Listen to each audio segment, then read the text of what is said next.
চাকরির বাজারে ভয়াবহ বিকল্প এনে আসবে, কারণ অপর্যাপ্ত প্রশিক্ষণ প্রাপ্ত নাবিকদের মান নিয়ে প্রশ্ন উঠবে, তারা বিদেশে যাতায়াত করার সম্ভাবনা বেড়ে যাবে। আমাদের শর্ত, যদি বিদ্যুৎ বাজারে ভর্তি যুক্তি নামতে হবে, তারপর প্রশিক্ষণ পৃথিবীর জন্য আবেদন করতে পারবে। আমাদের সুস্পষ্ট দাবি, সুশৃঙ্খলাকারীদের কোনোভাবেই কিন্তু প্রমাণ করা যাবে না। সেখানে সেখানে সমর্থন করে না, সেখানে কোন মন্ত্রণালয়ের কবিতা সিদ্ধান্ত আমরা মানবো না, মানবো না। চাকরির বাজারে সাপ্লাই ডিমান্ড সিস্টেম না করে নতুন দেশ ভর্তির সিদ্ধান্ত বন্ধ করতে হবে।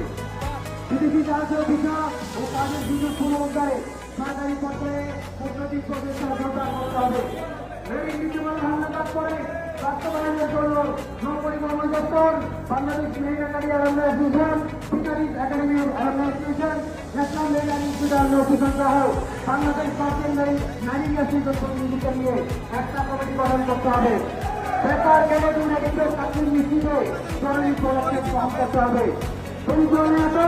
আমাদের শান্তিও ছিল ক্যাপ্টেন বাহাদুর স্যারের অতি দ্রুত থেকে ফিরিয়ে আনার ব্যবস্থা করেন। এক মাস রেমিডেন্স কর্মসূচি, এক মাস রেমিডেন্স কর্মসূচি হয়ে যায়, কিন্তু আমাদের রেমিডেন্স আনার যদি বিপদ নেয় সেখানে আপনাদের ঘুম ভাঙে না। বাংলাদেশের সীমান্তের পরীক্ষা নষ্ট করার চেষ্টা করা হলে কিংবা আমাদের সিনিয়রদের এতদিনের পরিশ্রমের ফসল নিয়ে করার চেষ্টা করা হলে সেটা নির্ণয় সমাজ বরদাস্ত করবে না। সবাইকে অনেক ধন্যবাদ জানিয়ে এখানে আমার বক্তব্য শেষ করছি। বাংলাদেশ, ধন্যবাদ, আসসালামু আলাইকুম।